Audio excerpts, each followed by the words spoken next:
একটা মেয়ের বাবার জিরো খরচ হওয়ার কথা ছিল, জিরো খরচ বিয়েতে।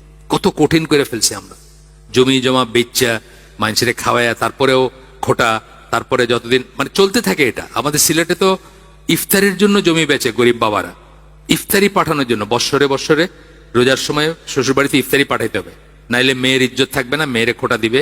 তো এখান থেকে জমি বিক্রি করে ভার দিয়ে ইফতারি, এবার এমনি আপনি একটা প্যাকেটে হাতে নিয়ে নিলেন, তাহলে আর কি হলো, ভার দিয়ে নিয়ে যাবেন বা আপনার মাইক্রোবাস বইরা বা গাড়ি ভ্যান বইরা নিয়ে যাবেন আর কি ইফতারি। শুধু তাই না, এই যে আম কাঁঠালের দিনে আবার আম কাঁঠাল পাঠাইতে হবে ভ্যান বইরা মেয়ের বাড়িতে। এই সমস্ত কিছু আসলে ইসলামে তো কোনো ব্যাপারই নাই এবং খুবই সহজ ছিল। মেয়েরা কিন্তু একটা বেটার ইসে ছিল ইসলামে অলওয়েজ, যে মানে মেয়ের বাবা তার কাছে এসে ধর্ণা দিত মানুষে কেমনে করে, কারণ প্রেম প্রীতি তো নাই ইসলামে।